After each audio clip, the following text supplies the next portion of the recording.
मुख्यमंत्री जी तो अपना सीरियल बना रहे हैं, कभी महिलाओं को अपमान करते हैं विधानसभा के अंदर, तो कल राष्ट्र को बदनाम कर दिए हैं। ये वाले मुख्यमंत्री का ये स्थिति है कि न राष्ट्रगान समझ में आता है, न महिलाएं की प्रतिष्ठा समझ में आती है। तो ये तो मोदी जी को चैलेंज दे रहे हैं वो, और जनता के लिए तो हम लोग खड़े ही है, जनता को दिखाने के लिए।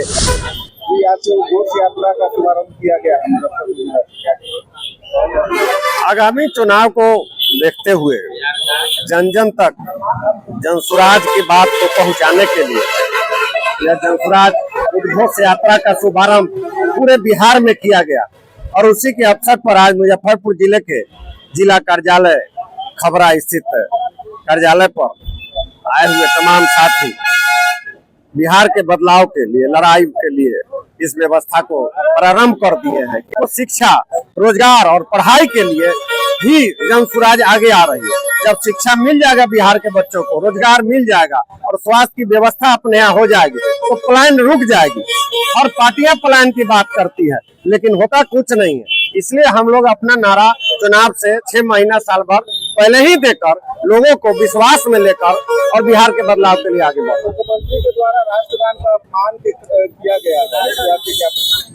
देखिए, मुख्यमंत्री जी तो अपना सीरियल बना रहे हैं, कभी महिलाओं को अपमान करते हैं विधानसभा के अंदर, तो कल राष्ट्र को बदनाम कर दिए हैं। तो उनका तो चलते रहता है, उनको कुछ भी कहिए वो कम ही होगा। उनको अपने आप पर सोचना चाहिए, जदयू के साथियों को सोचना चाहिए कि ऐसे लोग को क्यों बैठा कर रखे हैं। प्रधानमंत्री दुनिया में डंका पीटते हैं कि दुनिया के सर्वश्रेष्ठ प्रधानमंत्री हैं, और उन्हीं के लाइन से चलने वाले मुख्यमंत्री का ये स्थिति है कि न राष्ट्रगान समझ में आता है, न महिलाएं की प्रतिष्ठा समझ में आती है। तो ये तो मोदी जी को चैलेंज दे रहे हैं वो, और जनता के लिए तो हम लोग खड़े ही है, जनता को दिखाने के लिए। आप सबसे भी आग्रह है कि जनता को अवगत कराइए। जितना दिन समय था वो चला लिए, लेकिन अब जान छोड़ दे। शिक्षा बेरोजगारी मुख्यमंत्री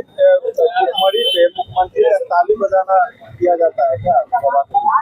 मुख्यमंत्री जी मजाक उड़ाते हैं लोगों का। वो कहते हैं बहुत काम हम कर दिए, लेकिन काम नहीं हुआ, जनता में बदलाव नहीं आया, मुख्यमंत्री ये विक्षिप्त हो गए। तो अब विक्षिप्त मुख्यमंत्री क्या कर सकते हैं? हमारे प्रशांत किशोर जी तो उनके स्वास्थ्य जांच के लिए बार बार सवाल उठा रहे हैं। यहाँ के बच्चों के साथ खिलवाड़ हो रहा है, एग्जाम में गलत हो रहा है, जिसके चलते अनशन और सत्याग्रह तक चल रहा है, लेकिन मुख्यमंत्री जी को तो कान पर जू नहीं देख रहा है। ऐसा बदलाव आएगा इस सरकार के कार्यक्रम? ये ऐसा बदलाव आएगा कि जो आजादी की लड़ाई हुई थी, और उस तरह की बात है। आज आजाद भारत के अंदर बिहार के लोग गुमराह हो रहे हैं, नेताओं के कैद में फंसे हुए हैं, उसको निकालने के लिए प्रशांत किशोर आए हैं। और बदलाव बिहार में आएगा ऐसा कि दुनिया याद रखेगी, बिहार गौरवान्वित होगी इस लड़ाई से। अब की बार जनसुराज का नारा आपने दिया है, क्या कहिए?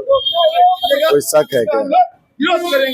बिहार पिछले 35 सालों से बड़े भाई छोटे भाई के पालने में झूल रहा है, और इन लोगों की स्थिति स्तर यहाँ से यहाँ पहुँच गया, लेकिन हम बिहार वासियों का स्तर वहीं का वहीं है। तो हम लोग बिहार वासी इस बार जो पिछले 3 साल करीब 2 अक्टूबर को पूर्व जाएंगे, हमारे प्रणेता आदरणीय प्रशांत किशोर 2 अक्टूबर 2022 से जो पद यात्रा करके करीब 5000 से ज्यादा गांवों में जाके तमाम बिहार की माताओं, बहनों, अभिभावकों को जो जगाने का काम किया है कि इस बार का मत रूपी आशीर्वाद अपने बेटे का चेहरा देख के, नेताओं के बेटे का चेहरा देख के नहीं, इस बार जात को देख के नहीं, अपने बेटे का चेहरा देख के, इस बार धर्म को देख के नहीं, अपने बेटे का चेहरा देख के।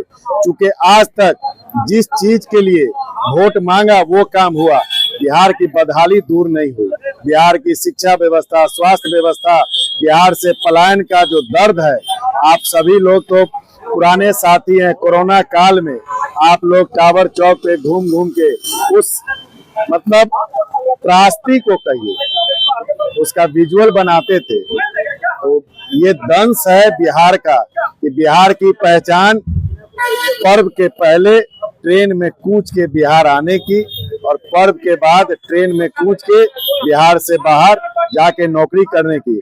बिहार कहने को 62% युवाओं का राज्य है, हकीकत में युवा तो बाहर है, ये बूढ़ों का राज्य बन चुका है।